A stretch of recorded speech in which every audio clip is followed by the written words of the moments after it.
السلام علیکم ورحمت الله تعالی وبرکاتہ. حامد او مسلم وبعد. محترم رور پختنه کړي د چیرې یو ځای کې بینک دی، هغه درته نغدي پیسې نه درکوي بلکې سامان درته واخلي او هغه در باندې په ګران خرڅ کړي. مثلا د 1 لک روپو سامان دی په 1,20,000 یا په 1,10,000 در باندې خرڅ کړي. د دې حکم څه دی؟ جناب محترم دا خبره په ذهن کې واچوي کنه چې په قرض باندې سودا په ګرانه قیمته باندې خرڅول بالکل جایز دي، خو لیکن دومره ګرانی چې هغه غبن فاحش وي، عام خلق پاغي باندې دوکه کیږي نه.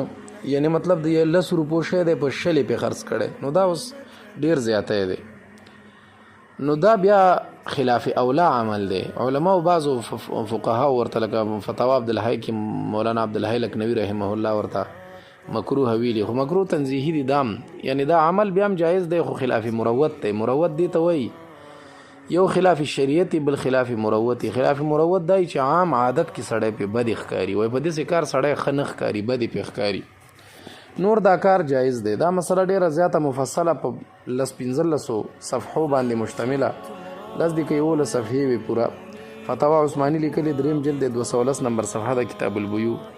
هغه عنوان ورکړی قرض لینے اور ادار اور قسطوں پر خریداری کا حکم. جامع الفتاوا هم دا مسله لیکلې د شپږم جلد 43 نمبر صفحه د کتاب البیوع. امداد الفتاوا کې مولانا اشرف علي تانوی رحمه الله لیکلي. امداد الفتاوا خو ماته بیخي مخې تم پرته ده. امداد الفتاوا مولانا اشرف علي تانوی رحمه الله 4 جلد 319 نمبر صفحه د مسائل متفرقه ودار سودا ګران بیچنا وای په قرض باندې یو شی په ګرانه پچا باندې خرڅول دا جایز دي. دا قرنګي دا مسله فتاوا دارالعلوم دیوبند ډیره زیاته مزیدار لیکلي. فتاوا دارالعلوم دیوبند 14 جلد او 309 نمبر صفحه د خرید و فروخت کا بیان. ادار کی وجہ سے گران فروخت کرنا جائز ہے مگر خلاف مروت ہے. خلاف مروت دی تو یعنی عام عادت په سړی خنخ کاری. دا مسله فتاوا رحیمی لیکلي. فتاوا رحیمی ډیره زیاته مفصله لیکلي، کدی بیا خو خی پس راوي خل ډیره زیاته مدلله مفصله لیکلي. فتاوا رحیمیہ نے ہم جلد 196 نمبر صفحہ دا کتاب البیوع. نقد اور ادار کی قیمت میں فرق جائز ہے یا نہیں نبیل طور لیکلی. دا مسئلہ فتاوا محمودی میں لیکلی. فتاوا محمودی 14 جلد 255 نمبر صفحہ دا باقاعدہ غټ باب ور باندې لګولې، باب حد الثمن وزیادته نقدا ونسیئه. نو الته پورا تفصیل ور باندې کړی چې دا کار بالکل جایز دی، کې څه مسله نشته.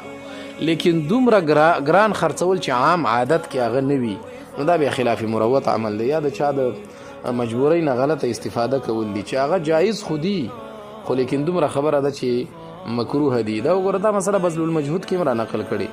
بذل المجهود 4 جلد او 453 نمبر صفحه ده کتاب البیوع. باب فی بیع المضطر. دا باب ثابت ده په بیان د مجبور سړی کې چې یو سړی درته مجبوري او ته په شیګران خرڅې نه بیل طریقې چې دا خلاف مروت عمل دی. کله سلک زیاته کمای پکې وشي خیر دی، اوس 100 روپو شه دی په 15 روپۍ درک خیر دی، خو که د 100 روپو شه دی په 1.5 سلې درک نو بیا خبره نه ده. خبره مطلب دا بیان حراميږي نه، خو دې دومره د خلاف مروت عمل دی، سړی په خنخ کاری. السلام علیکم ورحمت